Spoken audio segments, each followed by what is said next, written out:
వాడు వివరించడం జరిగింది.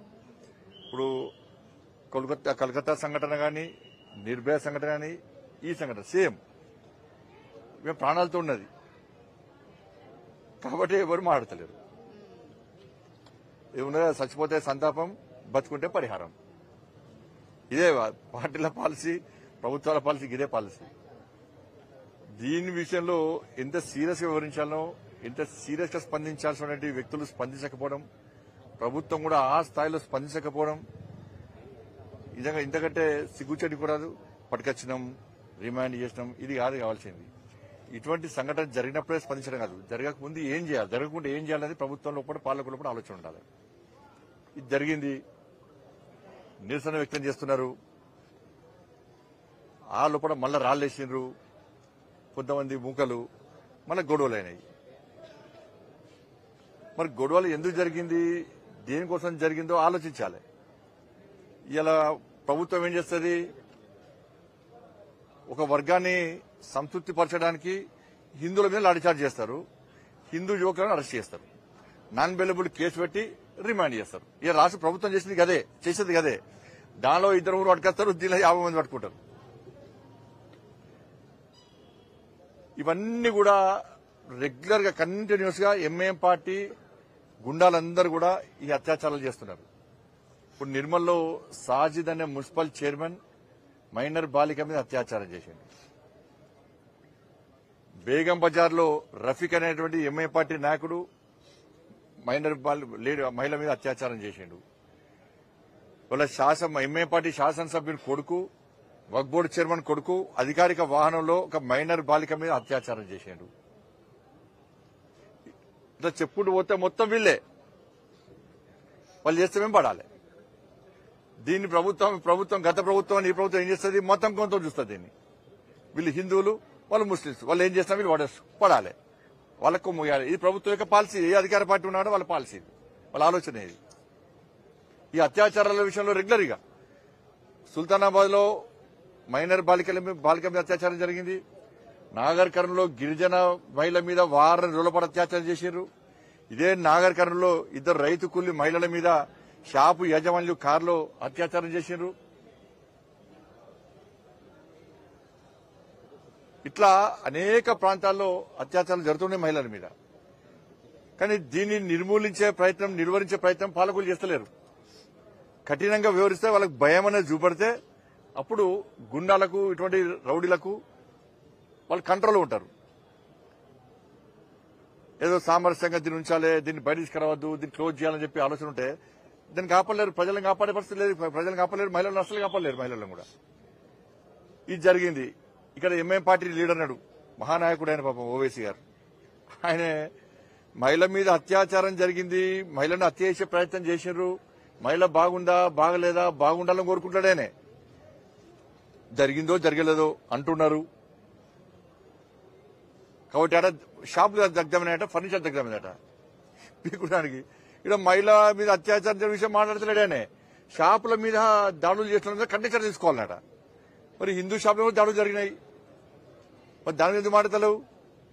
ఇప్పుడు మీ వక్ఫ్ బోర్డు చైర్మన్, మీ ఎమ్మెల్యే కొడుకు అత్యాచారం చేసిండు, ఎందుకు మాట్లాడలే? అక్కడ గిరిజన మహిళ మీద జరిగిన అత్యాచారం ఎందుకు మాట్లాడలే? నిర్మల్లో అత్యాచారం జరిగింది ఎందుకు మాట్లాడలే?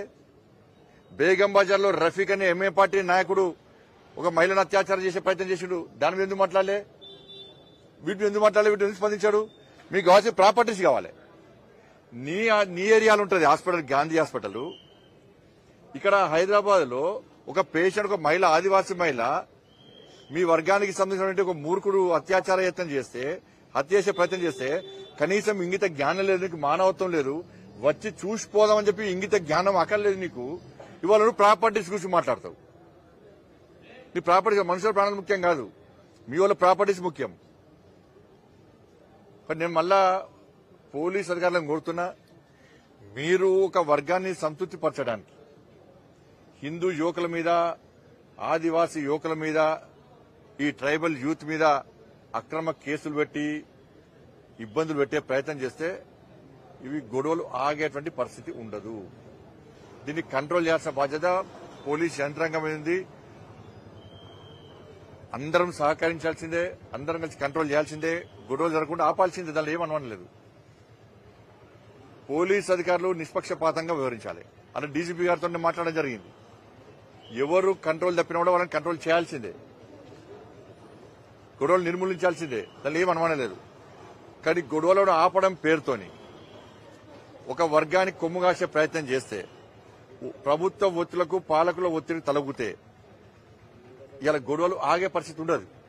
కానీ కొమ్ము కాసే ప్రయత్నం చేయండి, నిష్పక్షపాతంగా వివరించండి. మీరు వాళ్ళను తృప్తిపరచడానికి ట్రైబల్ యూత్ను, ఆ ప్రజలను ఇబ్బంది పెట్టే ప్రయత్నం చేస్తే దానికి వేరే రకంగా మళ్ళీ వాళ్ళు ఆలోచిస్తారు. ఈ గొడవలు ఆగేటువంటి ప్రయత్నం జరగదు. మీరు కింది స్థాయి అధికారులు కూడా సీరియస్ చెప్పండి. కింది స్థాయి అధికారులకు కూడా మీరు కంట్రోల్ చేసే ప్రయత్నం చేయండి తప్ప వీళ్ళు ఇబ్బంది పెట్టే ప్రయత్నం చేస్తే చాలా ఇబ్బంది వస్తుంది. కాబట్టి వాని మీద, వారిని సహకరించే వ్యక్తుల మీద కఠిన చర్యలు తీసుకోవాలి. ఎంఐఎం పార్టీ నాయకుడు ఇప్పటికైనా బుద్ధి మార్చుకోవాలి, మానవత్వంతో వ్యవహరించాలి, రాక్షసంగా వ్యవహరించద్దు.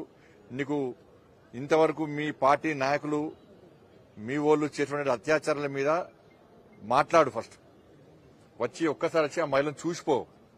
నీకు మానవత్వం ఉంటే నీకు టీవీలు, సోఫాలు, కార్లు, ఇండ్లు ముఖ్యం, మనుషుల ప్రాణాలు ముఖ్యంగా. రాక్షసులు కదా మీరు. మీ పార్టీ అటువంటి పార్టీ మీది. కాబట్టి ఇటువంటి ప్రయత్నాలు మంచి కాదు. కాబట్టి దీని మీద ప్రభుత్వం సీరియస్ వహించాలి. ఏ పార్టీ స్పందించదు. అక్కడక్కడ ఎవరొకరు చిన్న చిన్నగా స్పందిస్తారు. స్పందించాలని స్పందిస్తారు. 7,000 ప్రజా సంఘాలు, 7,000 మేధావులందరూ కూడా, 7,000 పార్టీలు. మంచి పద్ధతి కాదు. దీని మానవత్వం చూడాలి, మతం కొంత చూడదని చెప్పి విజ్ఞప్తి చేస్తాను. మతం కోణంలో మీరు రాజకీయ లబ్ధి పొందాలనేది చూస్తున్నాను. సీదా దానిపైన ఇక వాళ్ళ విజ్ఞప్తి వదిలేస్తాం. ఆమెను మేము కొట్టామా, కొట్టిపించినామా? మీ ప్రభుత్వమే కాపాడింది. మీ ప్రభుత్వం సీరియస్ తీసుకుంటే ఇవాళ ఎందుకైతే జరుగుతాయి ఇవి? మేము మతం కొంత చూస్తామా? నేను హోమ్ మినిస్టర్గా చూడడానికి వచ్చినా. మరి మీరు వాళ్ళు దేనికోసం వచ్చారు? ఏం చేయడానికి వచ్చారు వాళ్ళు? ఎందుకు కంట్రోల్ చేయలేకపోతున్నారు?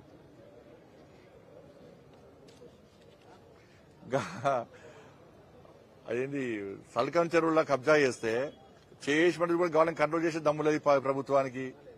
సల్కం చెరువు మొత్తం కబ్జా చేసి బిల్డింగ్ కడితే కానీ నోటీస్ ఇచ్చి ఇచ్చేది దుప్పుకుంటారు.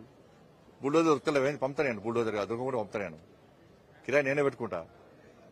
మీకు మంది లేకుంటే మీ